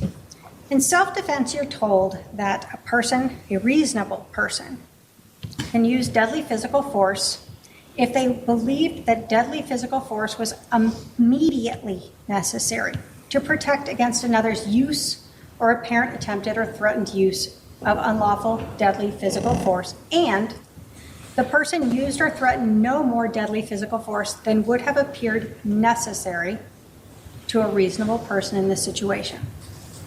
We know that Lori Vallow used Charles's phone to get him to come back inside, and she used his phone to keep him inside and give her brother time to come out and shoot and kill Charles. We know from the physical scene itself that Charles did not use a bat. We know from the physical evidence of Alex's 1-inch cut to his head and the lack of blood or concussion, the lack of damage to the mirrors, the walls, the location of the bat in relation to Charles, they all tell us that Charles did not use a bat. We know that Charles was a semi-professional baseball player. This would not have ended that way if he had had a bat. But even if you somehow think that he did have a bat and he was swinging it at Alex, the defendant, whoever, he still was not justified in shooting him when he was on the ground. It has to be immediately necessary to protect against another's use. When Charles is on the ground and he is shot that second time, there is no threat to anyone. And so that is not self-defense. Counsel, I need to give my court reporter a break unless you think you'll be done in the next 5 minutes. Okay, go ahead. When we look at the physical evidence, again, we know that Charles was on the ground, shot, and so this is not self-defense. And we know from the physical evidence at the scene, a projectile into the floorboard, this is not self-defense. Third party. You're told that a person is justified in using or threatening deadly physical force in defense of a third person, I presume here Lori Vallow. If a reasonable person in this situation would have believed that deadly physical force was necessary to protect against another's use, again, of unlawful deadly physical force against a third person, and they used only what was necessary for a reasonable person under the situation. What do we know? Lori Vallow told Detective Enclam that she wasn't even in the room when she heard the shot, that she had gone around into the kitchen. Who's he protecting at that point? What third person that's no longer there is he protecting? You can't protect against a future, what might happen, or what already occurred. It has to be now. And Lori Vallow herself put herself outside the room when her brother shot Charles. So there is no third-party defense. But again, the same thing applies. Even if you thought so, that second shot removes any possibility of being justified. Crime prevention. This is the exact same thing, only in a slightly different stated way. But like self-defense, it allows a person to use deadly physical force against another to the extent a reasonable person would have believed that deadly physical force was immediately necessary to prevent Charles from committing aggravated assault against Lori Vallow. We know she's not in the room. Even if he had that bat and had been coming at her and then she left the room, that crime is over. And again, even if you believe he had the bat, you cannot shoot him while he's on the ground. That is not what crime prevention permits you to execute a person. Finally, there's mere presence. You're told that guilt cannot be established by a defendant's mere presence at the crime scene, mere association with another person at the crime scene, or mere knowledge that a crime is being committed. Lori Vallow wasn't just present at this crime scene. She brought her brother to the crime scene. She ensured that he brought a gun with him. She ensured that JJ was outside, and she ensured that Charles stayed inside. She was not merely present. She was a person who was actively participating in this crime. Ladies and gentlemen, we have talked about the evidence in this case. Evidence that was presented to you through witnesses who took the stand and exhibits that were admitted for you to review. Remember the evidence of Lori Vallow's motive. Charles's life insurance, Chad Daybell. Remember Lori Vallow's own words of wanting to get rid of Charles, of drugging him, her acceptance of her brother's statements that he wanted to kill Charles, how she used Melanie and Summer to plan her mission and ensure that Charles didn't have help from Brandon or Zach or Adam. Her words to Alex about it all coming to a head, that he had to stay near her and they would be like Nephi, justified in killing Charles. And finally, her words to Chad Daybell on July 18th, confessing to the killing when she said Charles had changed the life insurance before we got rid of him. Look at her actions and demeanor, having her brother come over on the 10th to her house with a loaded .45 caliber handgun, creating the one and only reason why Charles stayed inside the house, why he didn't just take JJ to school. The 12 minutes that Charles is at the house before Lori leaves in the car, the 47 minutes after that before they call 911, her demeanor when she comes back, not caring that anyone has been hurt, her demeanor on the body-worn camera, during her interview, what you heard about during the drive. Think about her credibility, how she cried for you in her opening statement. You certainly didn't see her cry on that body camera footage. You didn't hear about her crying as she was being driven to the Family Advocacy Center, and you did not see her cry in her interview. Finally, think about the physical evidence that proves that Lori and Alex staged this scene, that Charles was never in possession of that bat when he was shot by Alex, or either of the shots, that instead he was executed that day for this defendant's benefit. The physical evidence disproves beyond a reasonable doubt that Lori Vallow and Alex Cox were justified under the law in killing Charles. The jury instructions tell you to use reason, common sense, and experience. Charles Vallow is dead today because this defendant and her brother Alex Cox conspired to kill him. They planned it out, and they had their weapons, and they orchestrated a way to ensure that Charles was back in the house where he was shot and killed for money and Chad Daybell. The evidence proves to you that Lori Vallow, Daybell, is guilty of conspiracy to commit first-degree murder, and the state asks you to hold her accountable and find her guilty. Thank you. All right, we're going to take our 15-minute afternoon recess.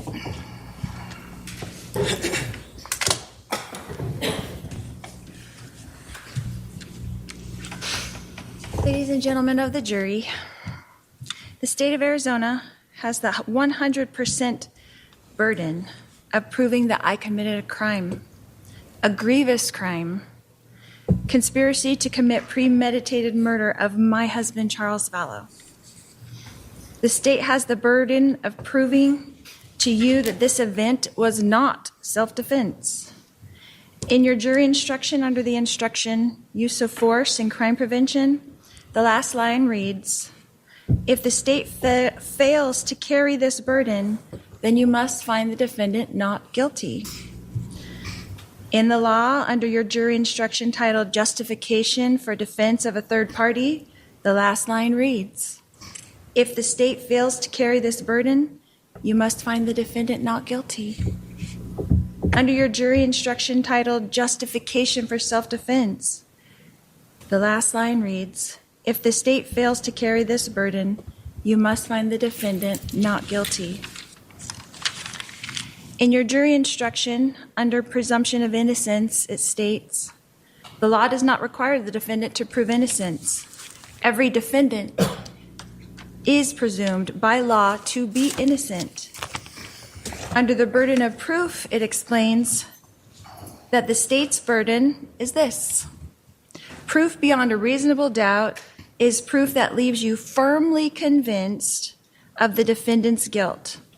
If, on the other hand, you think there's a real possibility that he is not guilty, you must give him the benefit of the doubt and find him not guilty. In Arizona, self-defense is defined as not being a crime. So let's look at what we've learned in this trial. We learned that a shooting occurred and that 911 was called, that law enforcement was notified. We learned that fire, EMS, and Chandler police arrived at the scene. We learned that my brother, Alex Cox, came out of the house with his hands up as directed by 911 and was questioned by the police in the driveway. We learned that I came up with my daughter Tylee, and we were told to wait by the car until police would speak with us. We learned from Detective Inklin on the stand that we asked for Tylee's medication from the house for her panic attacks, but it was not given to her. We learned that eventually my brother Alex was taken in a police car to the Chandler Police Department uncuffed. We learned in this trial that my daughter Tylee and I were also taken to Chandler Police Department in a police van. We heard from Detective Inklin's testimony that her goal was to make small talk with us. And The jury will determine what the testimony did or did not show. Go ahead.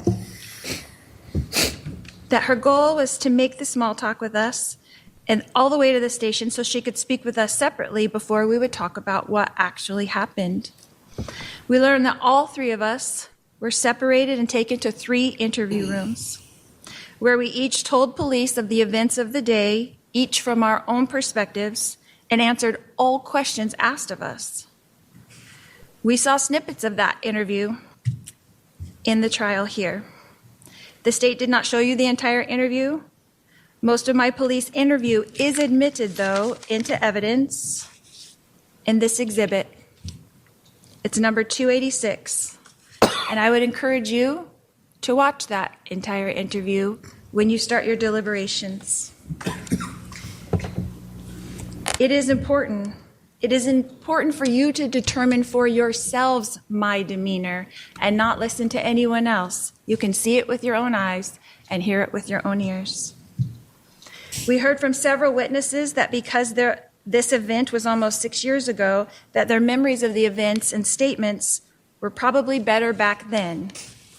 Well, my police interview happened that very morning, and I told the police the events from my perspective at that time. It is admitted into evidence and will answer many of your questions. You did not see Tylee's interview, but we did learn from Detective Inkland that she did an interview that morning as well. You did not see Alex's interview, but we learned that Alex was interviewed that morning by Detective Moffett, the original case agent, whom we did not hear from in this trial. The state chose not to show you those interviews. Objection, Honor. Or let you listen to the 911 call. The jury shall disregard that last statement. Okay, the jury can only consider what was admitted into evidence. We learned in this trial from Officer Kautheim's testimony that Alex was injured on the back of his head with a bump and, according to his testimony, a 1-inch laceration. We did not see those pictures documenting that injury as well. We learned in this trial that we did not know, the three of us, that our interviews were being recorded. We learned that Alex's phone was taken by police and put into an evidence bag, according to Detective Duncan, and that no digital copy of Alex's phone was taken by the Chandler Police Department, even though this is their normal protocol. We learned that Alex's phone was returned to him that same day with no further inquiries.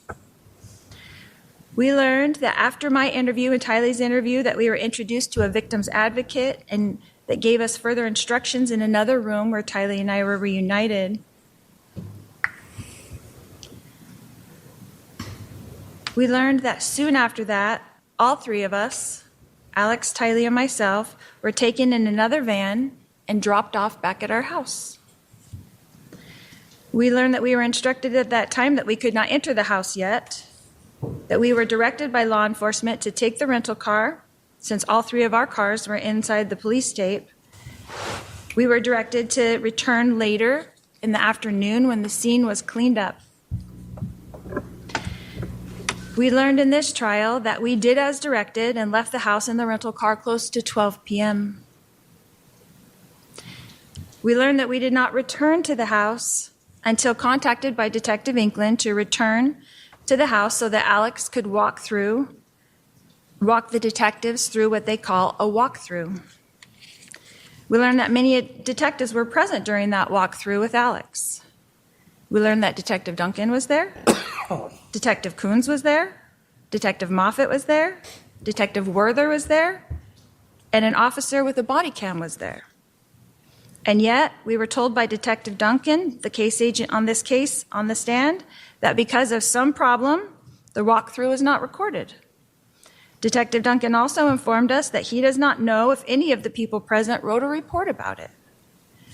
We can infer from Detective Duncan's testimony and the fact that we don't have in evidence any body cam footage of the walkthrough and no reports talking about it, that there are none, even though this would be crucial evidence for you, the jury, to have. Sustained. The jury should disregard that comment. Again, the jury can only consider evidence that was admitted into testimony. Testimony that was admitted into evidence or exhibits that were admitted into evidence. The state of Arizona has the obligation to show you evidence to prove that this event was not self-defense, as stated by the only three witnesses. So why not show the jury all the evidence that they gathered? Again, sustained. The jury can only consider the evidence and testimony that was admitted into evidence. We learned in this trial that Alex fully cooperated with law enforcement. We learned that my daughter Tylee fully cooperated with law enforcement. We learned that I fully cooperated with law enforcement. We learned that law enforcement treated all of us that day kindly and courteously on July 11th, 2019. that law enforcement treated us that day like this was self-defense. We were not given instructions to stay in town. We were not given instructions that we were under investigation of any kind. On July 11th, 2019, we were interviewed by Chandler Police and released with no further instructions. We learned that Chandler Police put out a press release that day on July 11th. I'll sustain that objection to the extent the jury is to determine what the facts did or did not establish. Under Arizona law, I had the right to self-defense. Tylee had the right to self-defense. Alex had the right to self-defense.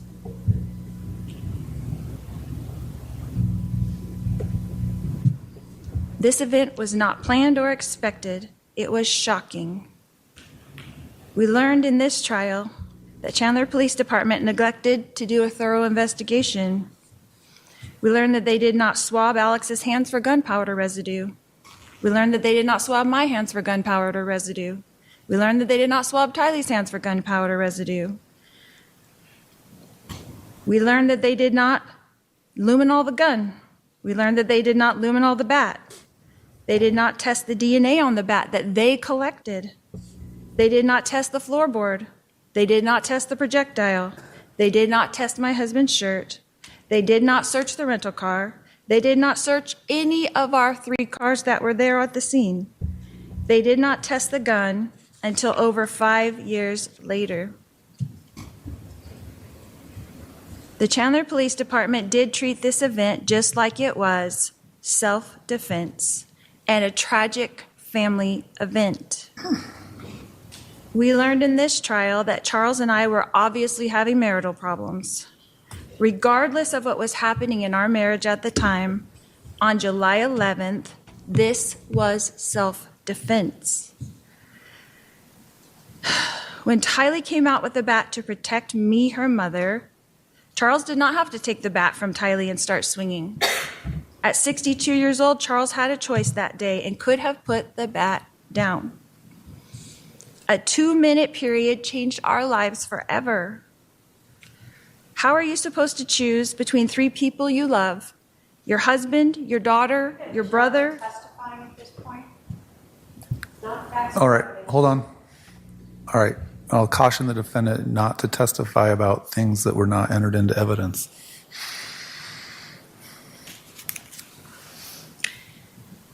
How can you decide for another person if they feel threatened? Why does the state want to blame to someone? It's a reasonable person standard, not the standard of the person. I'm sure you'll point that out in rebuttal. I'll allow the argument as that inference. Go ahead. Why does the state want to blame someone for this tragic event?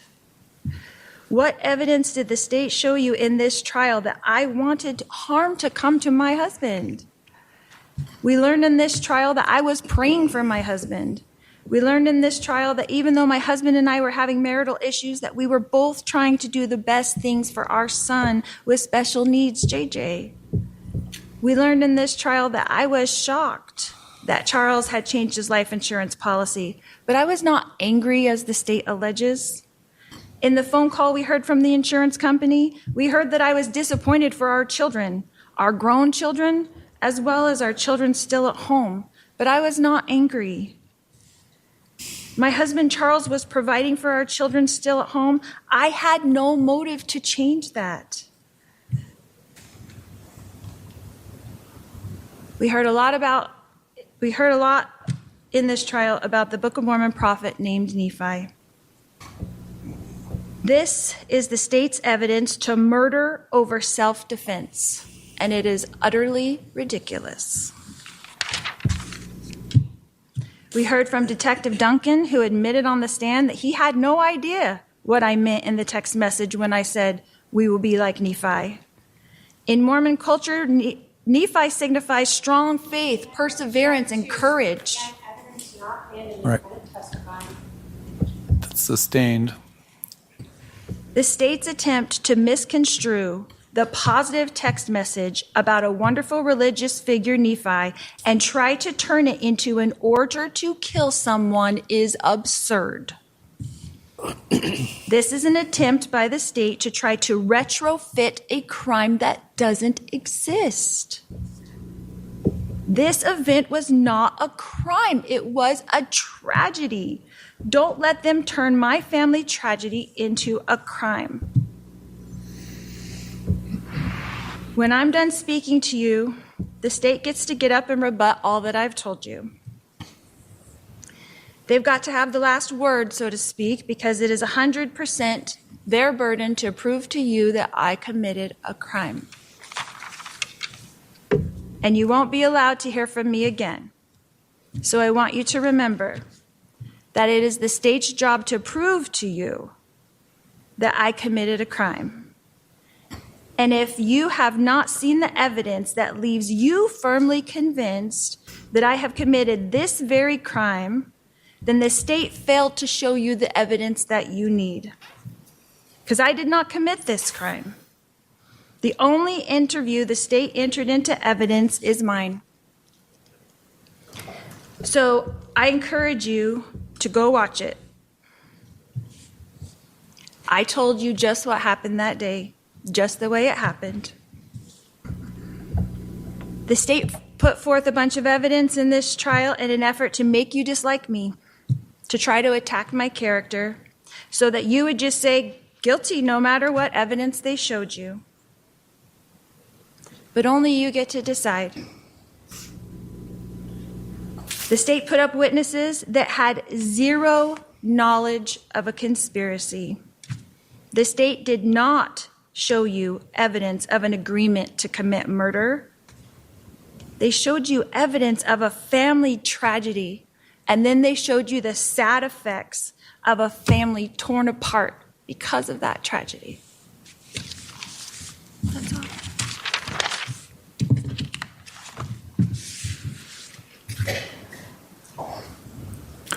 All right. The state does have the burden, so they have the right to open and close the argument. Do you want to give a rebuttal close?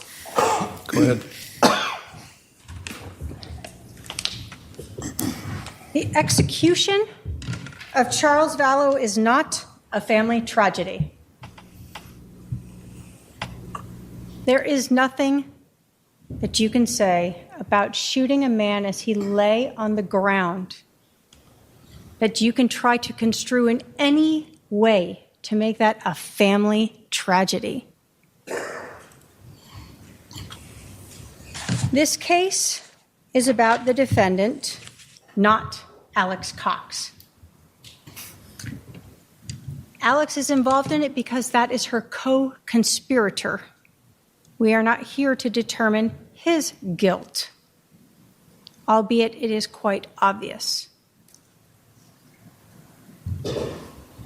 This defendant wants you to just look at one piece, and she wants you to hope that there's only a person who will say, I saw, I heard the conspiracy. But what did you hear in every instruction is that you can look to other evidence to show that.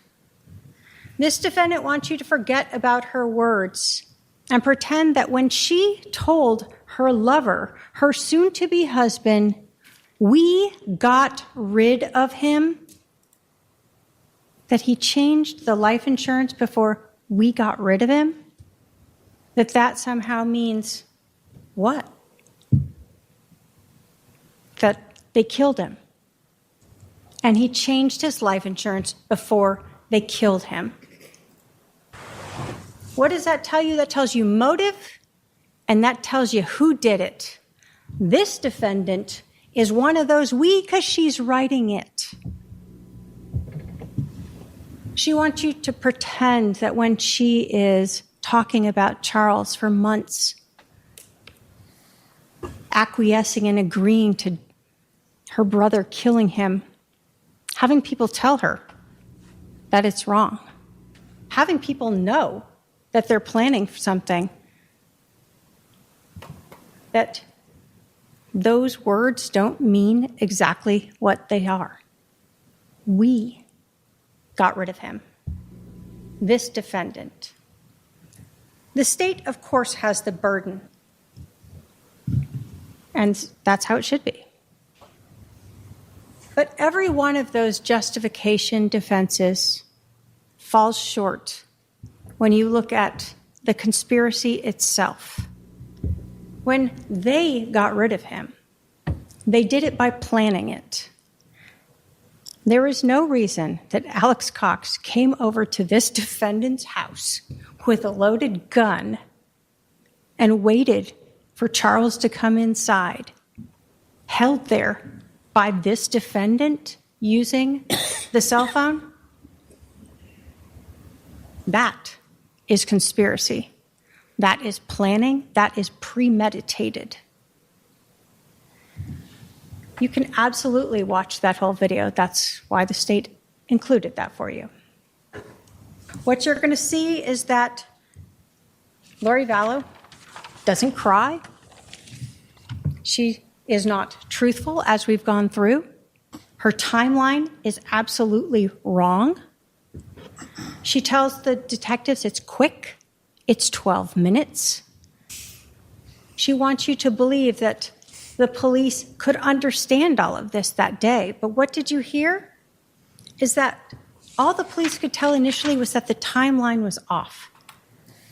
And then they started learning that the physical evidence seemed to be showing that Charles was executed on the floor, but they needed to see if the medical examiner agreed with them 2 days later. And then they needed to pull all those iCloud accounts, phone records, and go through terabytes of data to bring forth these things that you have now learned and hold. They interviewed these people who learned of the defendant's religious beliefs, that she was exalted, that she was celestial being, that she didn't have to repent. Of course she thought she was Nephi. We learned that the physical evidence on Charles and at the scene show us that he was executed. And every single one of those defenses that the defendant has asked you to look at, the state has met its burden.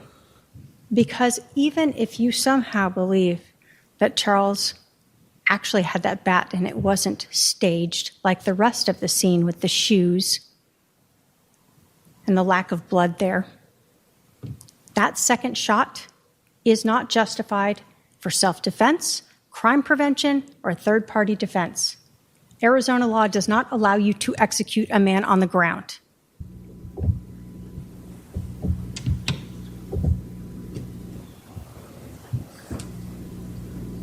The defendant wants you to believe she was shocked and surprised by this, and yet she goes wandering around, goes to Burger King, Walgreens, drops off her kid, comes back and jokes about her neighbors. Not one action of a person shocked, surprised. She wants you to feel bad for her daughter, Tylee. You saw her there. You heard from the detectives. She's also not shocked, crying, upset, worried. And you saw Alex. Same demeanor. Why? They've had 47 minutes to work it all out. Go through Charles's phone, figure out what they're going to say. They've talked on the phone twice in this time period.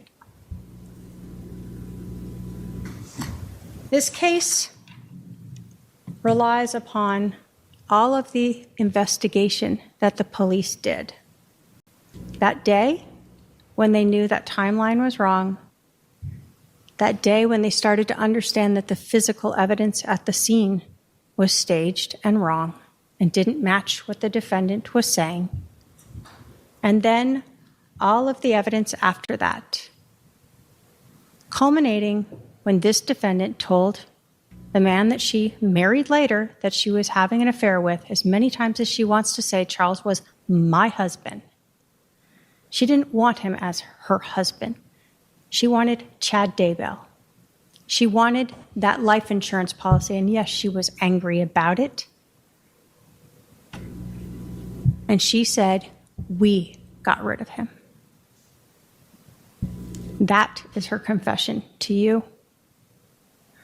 That is why she is guilty of conspiracy to commit first-degree murder. Thank you. All right. Do we have Izzy coming over? Izzy to be sworn in? All right, members of the jury, there are 14 of you, only 12 of you can deliberate. At this time, we're going to choose the alternate jurors by random lot here. So we have our scientific method here of random numbers. 14. Juror 14.